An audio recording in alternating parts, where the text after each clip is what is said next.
Today we are starting chapter 13 on gases. Gases behave differently from solids and liquids because their particles are much further apart, they move freely, and they can be compressed much more easily. In this chapter we are going to look at how gases respond to changes in pressure, volume, temperature, and the number of particles. Our main goals in this section are to understand atmospheric pressure, learn how pressure is measured, and study the major gas laws. We will look at Boyle's law, Charles' law, and Avogadro's law. We will also build towards the ideal gas law. As we go, make sure you are paying attention to which variables stay constant in each law, because that is one of the most common places that students get mixed up. We begin with pressure. A barometer is a device used to measure atmospheric pressure, and one of the earliest versions was invented in 1643 by Torricelli. Atmospheric pressure exists because of the air around us. It has mass, and gravity pulls down on that mass. Even though we don't notice it typically, air is constantly pushing down on us and on every surface all around us. Atmospheric pressure, changes in weather conditions. Changes in atmospheric pressure are also connected to weather. When air pressure is lower, that often means air is rising, cooling, and allowing clouds and storms to form. When air pressure is higher, that usually means air is sinking and conditions are more stable, which is why high pressure systems often are associated with clearer skies. Look at the difference in barometric pressure. On the left, the sunny day, higher, and the right, lower. Atmospheric pressure also changes with altitude. As you move higher above Earth's surface, there is less air above you, so the pressure decreases. This is why mountain climbers experience low air pressure more so than people at sea level. This is also why water boils at a lower temperature at higher elevation. Look at the difference of both of these two pictures. We've got a 760 millimeters of mercury barometric pressure on the beach down at sea level, and then up on top of this mountain, who knows where that is, we have a reading of 520 millimeters of mercury. It is much lower the higher you go. Here are some of the units that we need to know for pressure. 1 ATM or atmosphere is standard. That's what we're experiencing at a given time. That's at sea level, but we're going to use that as our constant. It's equal to 760 millimeters of mercury, which is also 760 mm, capital H, lowercase g for mercury. It's also equal to 760 torr and 101,000 pascals roughly. We'll need to know how to convert some of these because they all describe the same pressure, but we will typically stick with 1 atmosphere. All right. If the pressure of a gas is measured at 2.5 atm, the resulting pressure in both torr and pascal. How are we going to do that?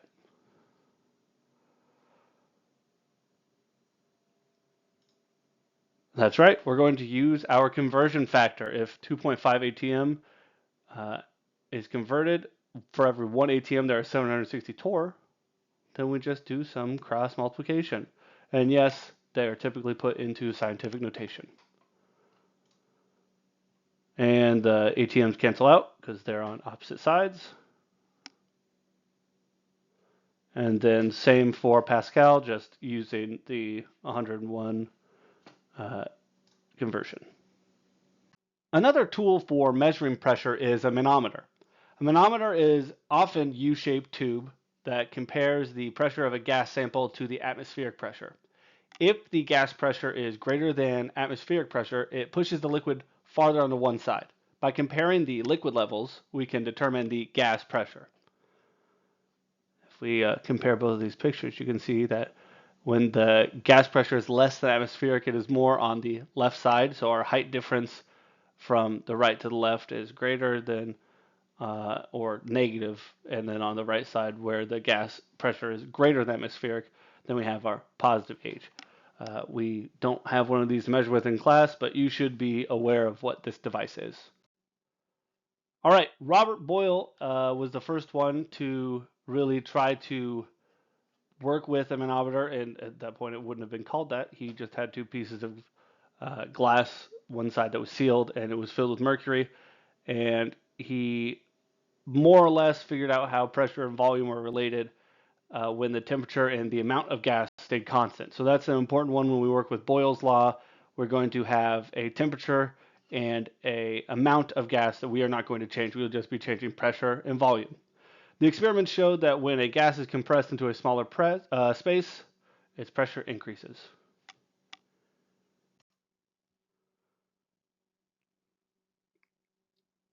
All right, here is a little bit of background on different pressures and volumes for samples that he would have used. And it makes sense when we think about gas particles colliding with the walls of a container. If the same number of particles are squeezed into a smaller volume, those particles hit the walls more often. More collisions per area means greater pressure. When Boyle's data is graphed, the relationship forms a curve rather than a straight line. That curved graph shows that pressure and volume are inversely related. Inverse means that when one goes up, the other goes down. Boyle's law can be written as PV equals K, where K is constant if temperature and the amount of gas do not change. In practical terms, if volume is doubled, pressure is cut in half. If volume is in half, pressure doubles. And over here we can see that example with some math if you wanted to do that. And you'll notice on both of them that we're changing our volume, but temperature is staying the same. And since it's not told to us, we have to assume the amount of particles doesn't change. If you count the little moving purple balls, you'll notice that they are the same amount in each. A more useful form of Boyle's law for our calculations will be P1V1 equals P2V2. This equation lets us compare two conditions of the same gas sample, as long as temperature and number of particles stays constant. Exercise 1. All right, in this example, we have a sample of helium gas that occupies 12.4 liters at 23 degrees Celsius and 0.965 atm. What volume will it occupy at 1.2 atm, assuming that temperature stays constant? So on this one, a lot of times when we see a gas problem, you're going to want to think about changing your degrees to Kelvin, but on this one, doesn't matter. It also doesn't matter if they would have given us the amount of helium gas. All we need is P1, which is our first pressure, that'd be the 0.965 atm, and V1, and that'd be our 12.4 liters, equals P2, which is 1.2 atm, and then our V2 is the unknown, and thankfully the problem is giving us the blue to show us what we're solving for. So if I have those numbers, I would multiply my 12.4 liters times my 0.956 atm, and then I would divide that by 1.2 atm and get 9.88 liters.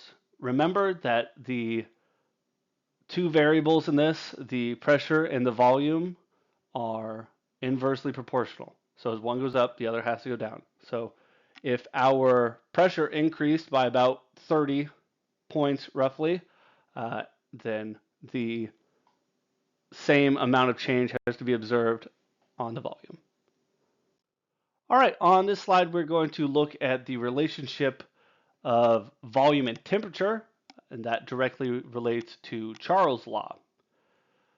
If pressure and the amount of gas stay the same, so this time we're not talking about pressure, we're not talking about the amount of gas, increasing temperature causes volume to increase. This is because hotter particles move faster, so they spread out more. And you'll see that each type of substance has a different amount that it increases per liter or per volume as temperature increases. This is in Celsius, but remember we're going to use Kelvin when we're talking about most of these equations.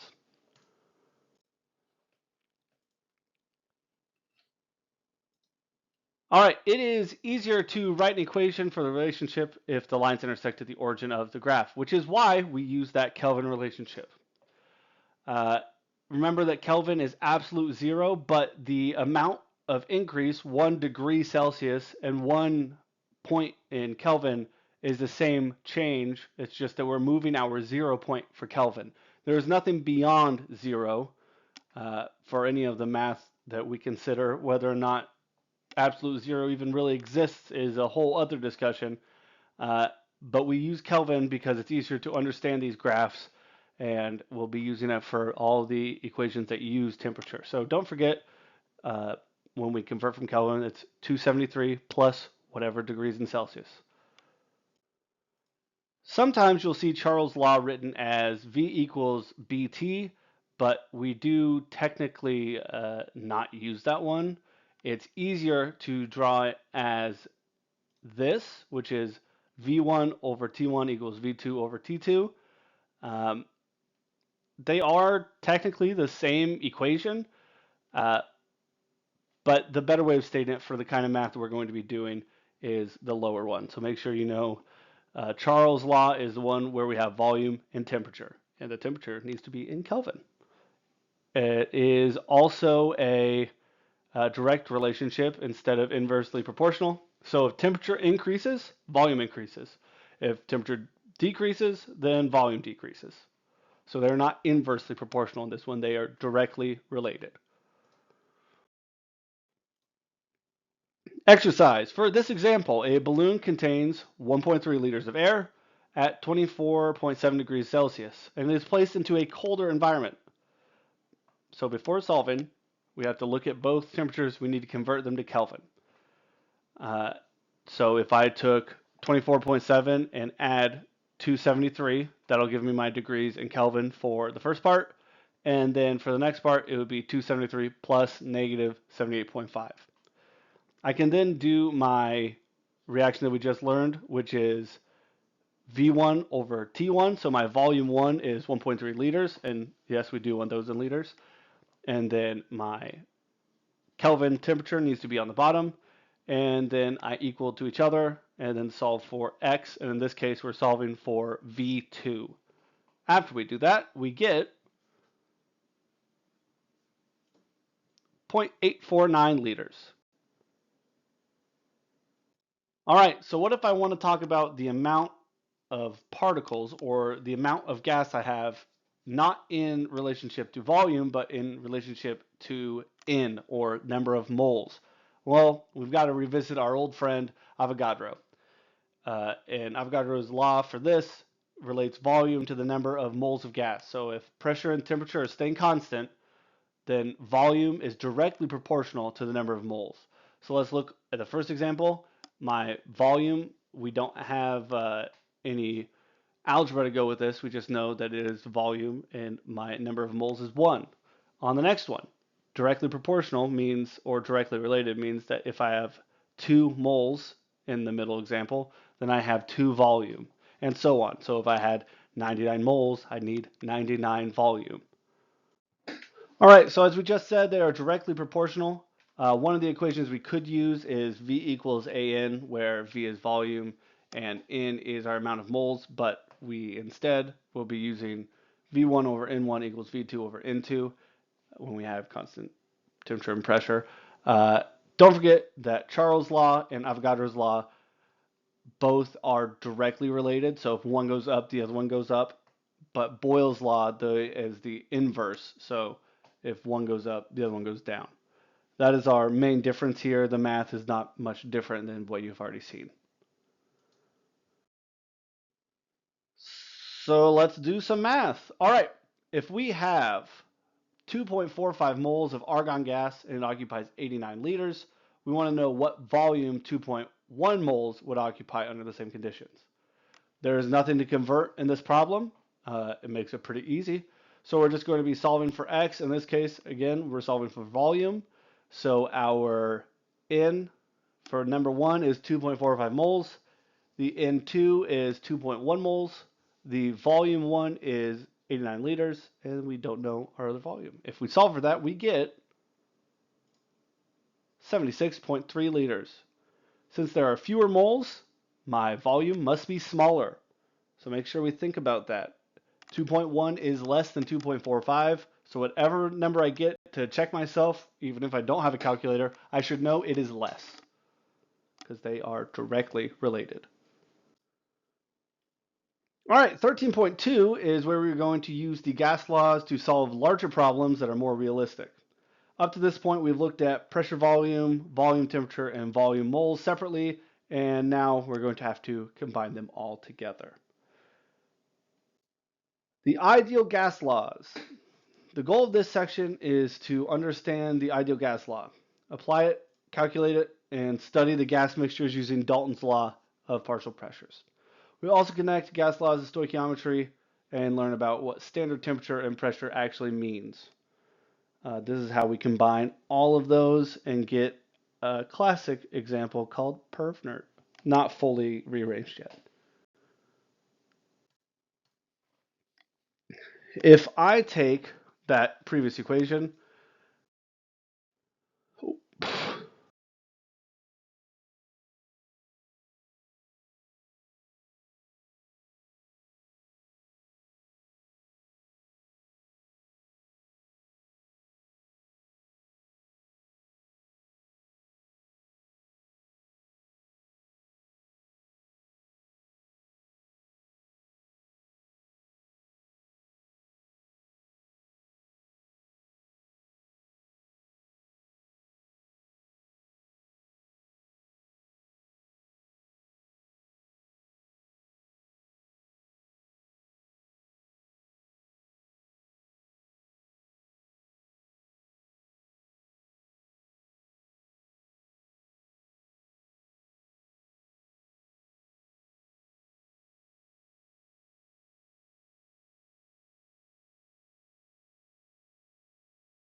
all right, so on this problem, it's going to look a little different. So let's see if we can work out what the issue is and what we need to do. All right, what is the pressure, so the P, in a 304 liter tank that contains, well, hold on, kilograms of helium? Hey, 25 degrees Celsius, I can do that. I know I need to convert that to Kelvin. What am I going to do here with kilograms? I don't think mass is part of any of those. What do I do? Oh, that's right. I can convert to moles. You might be saying, I don't remember how to do that, and that's okay. It's not as hard as what we were doing before with our moles. What we need to remember is first that grams is what we need for the mole calculation. So over here, we're going to take this decimal and move it over to the right. 1, 2, 3 times. Get rid of that kilo. So we have 5,670 grams of helium. Now, if I look in a periodic table, helium is roughly a 4 we're going to say 4 flat for its grams per mole for its molecular weight. Remember, you got to look at the periodic table for that. So let's say 5,670 grams over 4 grams per mole. And this is for helium. This is all I have to do. And then you're going to pull out a calculator and you're going to see that it's roughly 1416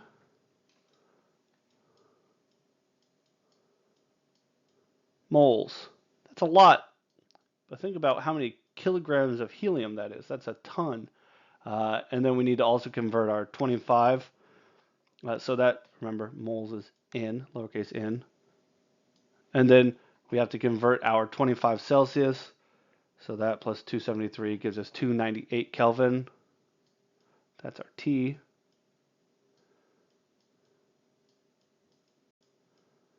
And then you should be able to solve for pressure. So we have a volume of 304. We have an N of 1416, roughly. And we have a temperature of 298. Don't forget that R is a constant. And after we work through that, you should get 114 atmospheres. If you don't know how we got the mole part, make sure to pay attention in the following examples. All right, on this example, we need to solve for temperature. This will also not be using moles at all. If you read the problem, it doesn't give us a mass, and it doesn't in any way indicate that the amount of stuff, the amount of CO2, changes. So we will be using a combination of our P1, V1 in our pressure over temperature expression. This is called a combined gas law, where we're still solving for an unknown temperature in the second part. So our pressure 1, we're going to use our first atmosphere, that would be the 1.05 atmospheric pressure, and then our volume 1, we're going to use our 121 milliliters. We don't need to convert it to liters on this problem since they're both in milliliters. We have our temperature in Celsius for the first part, and that needs to be converted. So if we have 273 plus 27, that gives us 300. And then we have our second volume, which we also know is 293 milliliters, and our second pressure we also know at 1.4 atm. If we rearrange that, we're solving for temperature 2, so it should be set up roughly like this. P1 times V1 over T1 equals P2 times V2 over T2, and we're solving for that T2. If we do all of that, at the end, you should get roughly, let me see, 969 Kelvin, but it asks for temperature in degrees Celsius. So after I subtract 273 from that, I end up with, so my text is in the way, hold on, 696 degrees Celsius. It's a long one, but it's just a combination of two separate gas laws. Dalton's law of partial pressures. This is a fun one. What happens to pressure when different gases are mixed together in the same container? That would be the answer that Dalton's law is trying to answer. Dalton's law states that the total pressure of a mixture of gases is equal to the sum of the partial pressures of the individual gases. Easy. So in the equation, P total equals all the parts. And in this example, there are 3 parts. The partial pressure is simply the pressure one gas would exert if it were alone in the container. The gas pressure is identified by the amount or the N or the moles of that substance, not by the identity of the particle itself. So in other words, pressure depends on how many particles are present and how often they collide with the container, not whether the particles are something like helium or oxygen or something else. When we add up those partial pressures, we get our total pressure.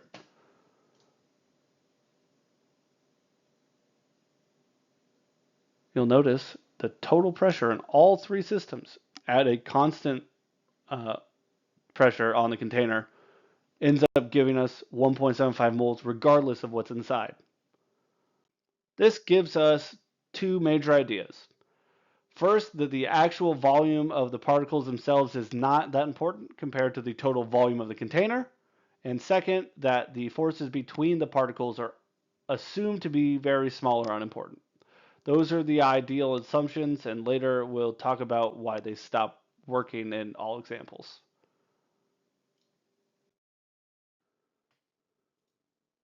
All right, so consider the following apparatus. It contains helium on both sides, and it's at 45 degrees Celsius. There is a different volume of gas at different pressures on each side. So what will happen when we open it? Well, the gas will spread out to fill the total volume. So we have a new total volume of 12 liters, and a combined atmosphere would be 5. But that is not as simple as it comes out to be.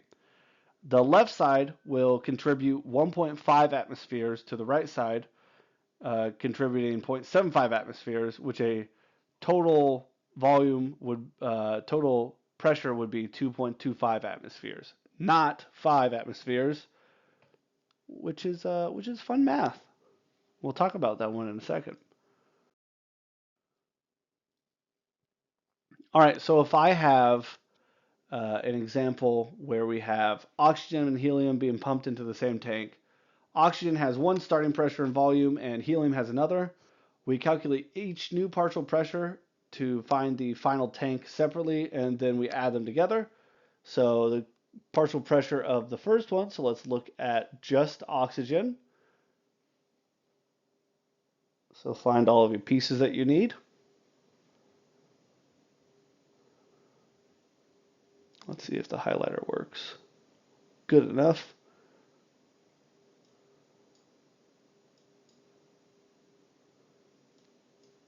All right, so this is our first set. We've got 27.4 liters of oxygen at 25 degrees Celsius and 1.3 ATM. I almost said 130. Don't use that. And then we need to look at the final. So this is our volume, our temperature, and our pressure. So it's going to be just like the equation we previously set up. And we need to compare them to how they end up. So we have 5 liters at 25 degrees Celsius. So we're going to try to find the pressure 2 of this reaction. So we can use our P1V1 over temperature, just like we did on the other example. So I'll put that up here in red again. So we have a P1V1 over T1 equals P2 V2 over T2. All right, so we need to find separately, we're looking at the partial pressure of oxygen. So I need to find this P2 for oxygen, and sometimes we even write like that, so we know it's for oxygen. You'll work through both of these. You should come out to, for the first part, 6.13 for oxygen. Then you'll run the same equation, but instead of using the highlighted numbers, you should use these numbers and get another value, which should be 2.93 atmospheres. And then the total pressure is when we add them together, which should give you 9.06 ATM. All right, so let's talk about this apparatus. If I want to collect gas and use water to help trap the gas, I have to both account for the oxygen that I'm producing, in this example specifically, but I also have to account for the water vapor pressure. This comes up sometimes. I don't know if we'll do this reaction or not. I hope we have time, but we'll have to account for both water vapor and oxygen. So if we want to get the pressure of the gas, the oxygen in this case, all by itself, we need to subtract the vapor pressure from the water to get the total measured pressure. This is a very common test question, and students often forget the total pressure includes both the gas collected and the water vapor. So don't forget that. I would have to give you a chart like this to figure out what to subtract, or it would be a written question, but know that if I'm collecting over water, then I also have to account for and then subtract the pressure of the water. Oh no, stoichiometry, not again. What am I going to do? Zoink, Scoob! We should probably look at the equation. Remember that box that's in the front of the room? 22.4 liters. That seems kind of important. At standard temperature and pressure, 1 mole of gas will fill 22.4 liters. That is something that we are going to have to work with, and a number you will have to start having memorized. The mole volume of ideal gases at standard temperature and pressure is 22.4 liters. All right, in this example, we have a sample of oxygen gas. It has a volume of 2.5 liters at standard temperature and pressure. How many grams of oxygen are present? This is a very important life-like or lab-based question. You should know how to do these by the time we take the test. So our good friend 22.4 liters is going to come into play here. We are going to first start off with our unknown, which is moles of O2. And remember, we're going to have to convert moles to grams. But let's start with our moles of O2. That's going to equal 2.5 liters And this is where the 22.4 liters per mole is going to come into play. If I divide this by my 22.4 liters over moles, I'll cancel out my liters and be left with roughly, if you do this calculation, 0.16. Well, I guess it's a lot of ones, isn't it? Just forget that's there. Yeah, that's a good one. Moles. And then remember, when we look at our periodic table, oxygen, it's number 8.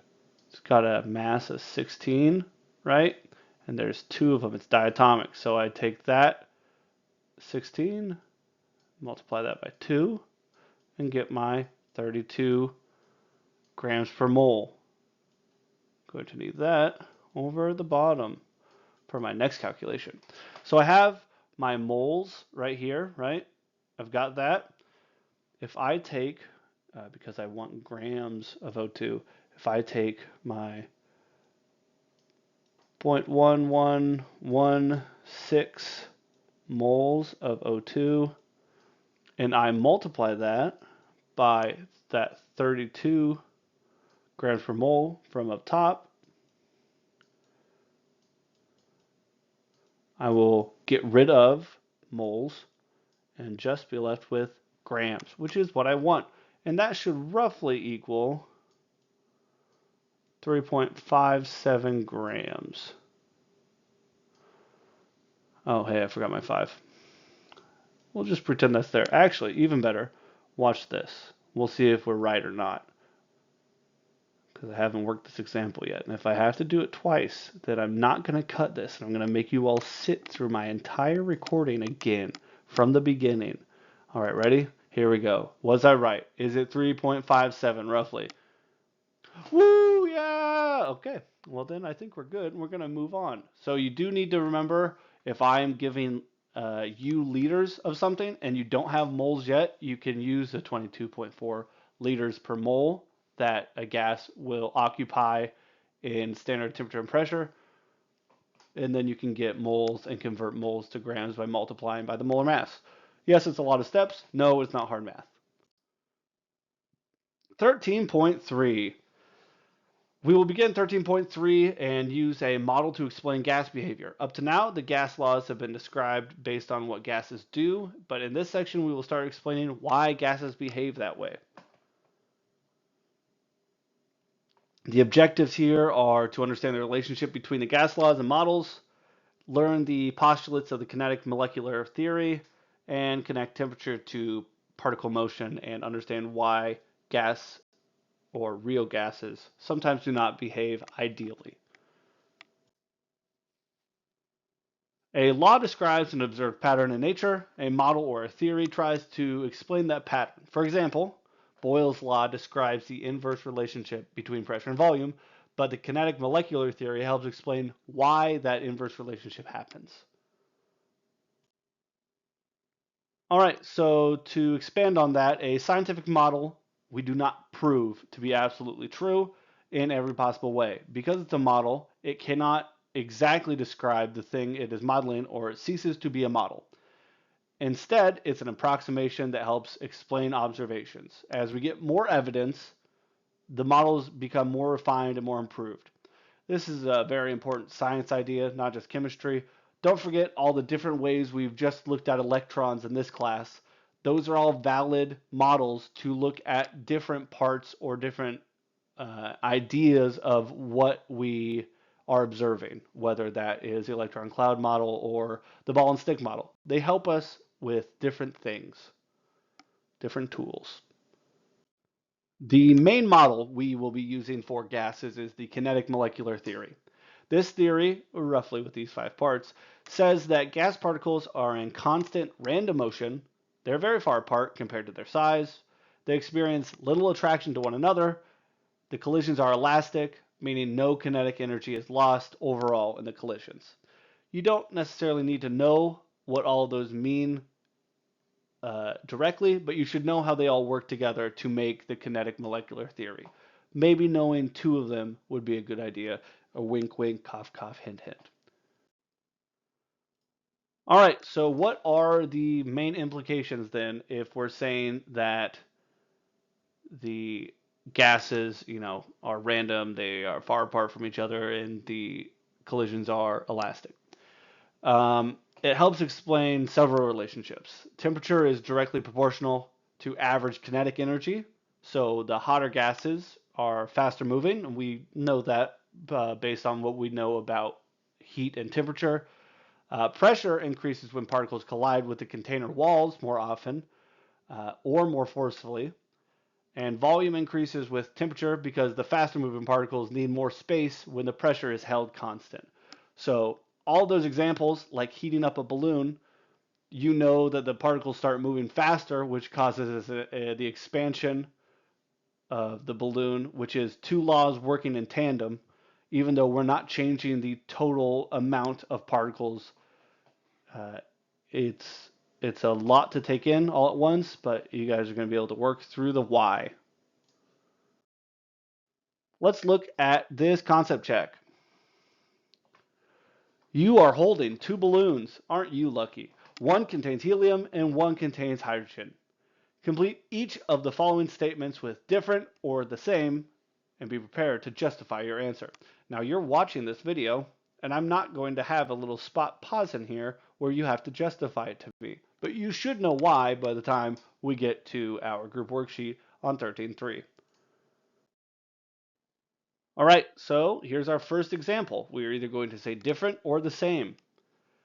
The pressures of the two balloons, one is filled with helium and one is filled with hydrogen, are the same or they different. Now we know at standard temperature and pressure, it doesn't matter what gas. So these pressures would have to be the same.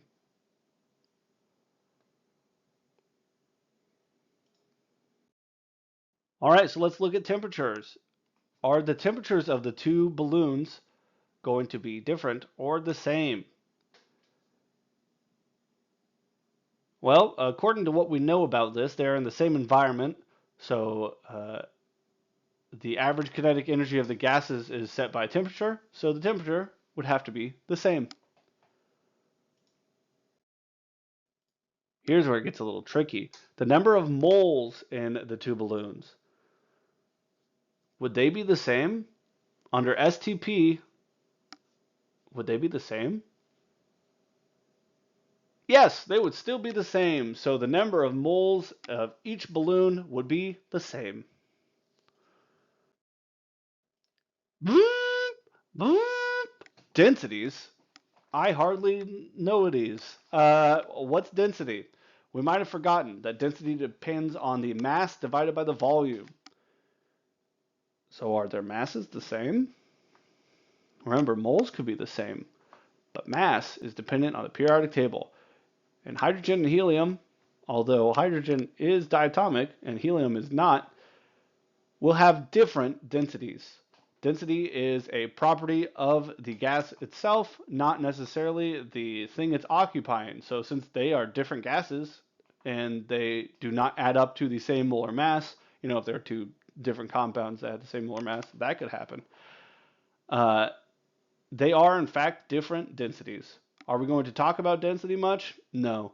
You should know that the more dense something is, the lower it goes, and the less dense something is, the higher it goes, but we don't need to care about its density. All right, here's a tricky one, mainly because neither of us are going to draw this. If I was going to sketch a graph of pressure versus volume, leaving my temperature in moles constant, what would that look like? This is Boyle's law. When we have something that is inversely proportional, like pressure and volume, one goes up, one goes down, we are not going to get a line. We will get a curve. Whether that curve starts up at the top and goes like this, or goes like this, will depend on what we're looking at and which we have as the x and y axis. But it will be a curve. In our directly related relationships, those will be lines. Concept check. sketch a graph of volume versus temperature, Celsius, at constant pressure in moles. Remember, this was already back in 13.1, and I would have to draw a graph where my zero is roughly here, right? And as volume goes up, temperature goes up. So it looks a little something like this. And this would be my negative 273 degrees Celsius because that's 0 Kelvin, which is why we like to use uh, the scale of Kelvin instead of Celsius, but we could still do Celsius as well. Concept check, volume versus temperature at Kelvin. Now I can use that graph and I can say from 0 Kelvin, which remember is absolute zero, nothing should be back behind that. It may be possible, but hopefully OK is the lowest we can go. And we increase as we increase our volume and temperature. So this we could make volume and this we could make temperature, but it doesn't matter because as one goes up, the other goes up. As one goes down, the other goes down. And different gases will have different, let's say that's like H2, and that's like CH4, methane. They will increase at different rates, but still directly related.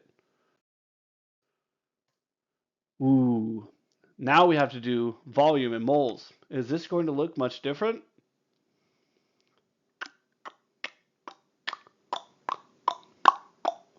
No. If we have volume in moles, remember as if I have that picture back in 13.1, I had 1 V and I had N equals 1, and then I had my next one where N equaled 2 and my volume was 2. I don't know why I did the numbers there instead of whatever. You get the picture. What happens here is one goes up, the other goes up. So just like in that one, I have a straight line increase of my volume to moles.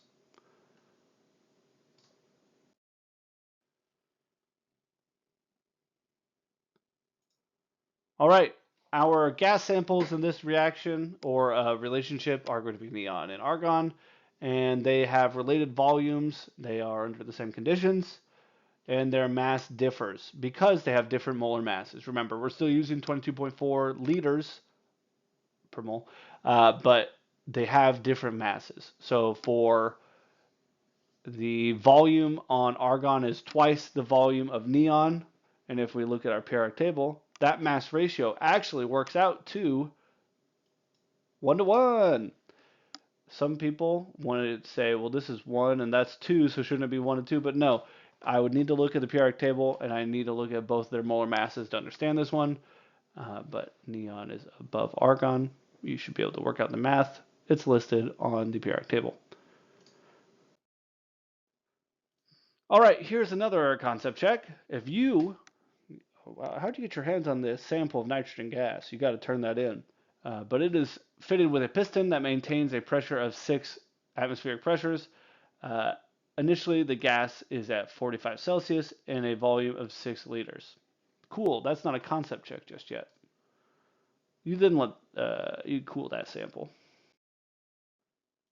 Which best explains the final result that occurs once the gas sample has cooled? Is it A, the pressure of the gas increases? Is it B, the volume of the gas is increased? Is it C, the pressure of the gas is decreased? Is it D, the volume of the gas decreases? Or E, both volume and pressure change? Now, I know you guys are all chemistry students and you immediately want to say E, but don't do that here. That's not going to work. What are we going to do?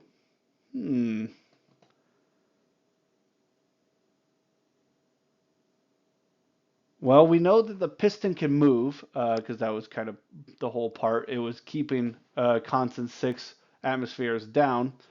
So the gas is cooled, the pressure is constant. So what else has to change?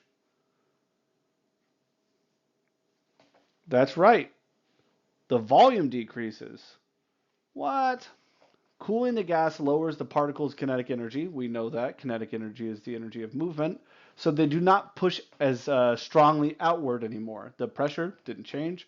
The piston would have moved lower to increase the pressure to the 6, so it is the constant here. And when the temperature is lowered from 45 to 15 Celsius, the volume decreases from 6 liters to 5.43 liters. So if you do the math, it works, but if you think about it conceptually instead, it also works. Oh no, maybe I just gave you the answer. Yeah, we'll work this one out separately in class, but we'll need to be able to figure out our components of this example. It's a lot to try to do on slides because it's over 4 slides, but yes, at the end, we have 5.43 liters. All right, and then of course it's chemistry, so we've got to throw this in there. When we look at real gases, not ideal gases, which is all the things we've been working with so far, we say they're ideal, meaning that we don't want to consider other variables. But real gases don't behave ideally or following those rules under the conditions of high pressure and low temperature. Why?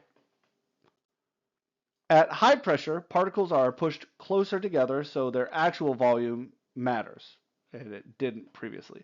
At low temperatures, particles move slowly, so the attractive forces between them, believe it or not, are also important. Because the slower they move, the more those attractions matter, the more they're going to be next to each other for a longer period of time.